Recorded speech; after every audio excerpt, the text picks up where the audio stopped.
বরিশালে এইচএসসি পরীক্ষা পেছানো সহ ৩ দফা দাবিতে মানববন্ধন। বরিশাল থেকে পারভেজের তথ্য ও ভিডিও চিত্র থাকছে বিস্তারিত। আসন্ন এইচএসসি পরীক্ষা পেছানো সহ ৩ দফা দাবিতে বরিশালে বিক্ষোভ ও মানববন্ধন কর্মসূচি পালন করেছে শিক্ষার্থীরা।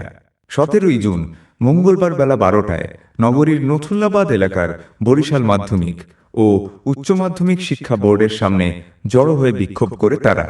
এ সময় শিক্ষার্থীরা আগামী ২৬শে জুনের এইচএসসি পরীক্ষা ২ মাস পেছানোর দাবি জানায়।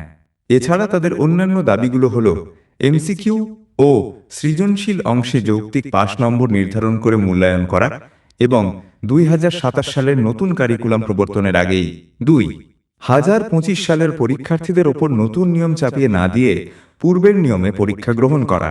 এই দাবিগুলোর প্রেক্ষিতে বরিশাল শিক্ষা বোর্ডের চেয়ারম্যান বরাবর স্মারকলিপি দেওয়ার কথাও জানায় শিক্ষার্থীরা। এ বিষয়ে বরিশাল মাধ্যমিক ও উচ্চ মাধ্যমিক শিক্ষা বোর্ডের চেয়ারম্যান জানান, পরীক্ষা পেছানো সহ বেশ কিছু দাবি শিক্ষার্থীরা জানিয়েছে। শিক্ষার্থীদের দাবিগুলো মন্ত্রণালয়ে জানানো হবে। শিক্ষা মন্ত্রণালয় যে সিদ্ধান্ত নেবে সেই মোতাবেকই পরীক্ষা অনুষ্ঠিত হবে।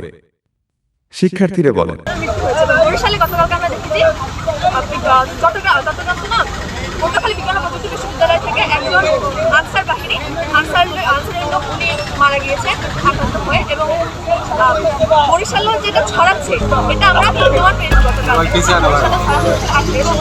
আমরা দেখেছি জাস্ট ২ সপ্তাহের মধ্যে যেহেতু বাংলাদেশে ছড়াচ্ছে এবং পার্শ্ববর্তী দেশ ভারতে গত 2 দিনে ৬,৫০০ ছাড়াই গেছে। আমরা আশঙ্কা করি যে আমাদের এখানেও তীব্র মাত্রা ছড়াবে এবং আমাদের যে স্বাস্থ্যবিধি দেওয়া হয়েছে পরিষ্কারভাবে স্বাস্থ্যবিধি দেওয়া হয়েছে, সেখানে অনেকগুলো নিয়মকানুন দেওয়া হয়েছে এবং মেডিকেল তবে আমাদের ধারণা আমাদের আশঙ্কা স্বাস্থ্যবিধি মেনে পুরোপুরি পরীক্ষা নেওয়া সম্ভব হবে না। কারণ আপনি যদি দেখেন অনেক শিক্ষার্থী আমরা বলে দিয়েছি মাস্ক বাধ্যতামূলক, তারপরও এই সচেতনতা সত্ত্বেও তারা অনেকে মাস্ক ছাড়া এসেছে। আমাদের মধ্যে সচেতনতা খুবই কম।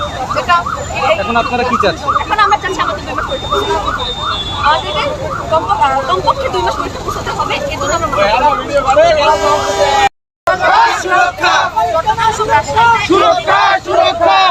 জন এবং 18 জন আক্রান্ত হয়েছে এবং এ পর্যন্ত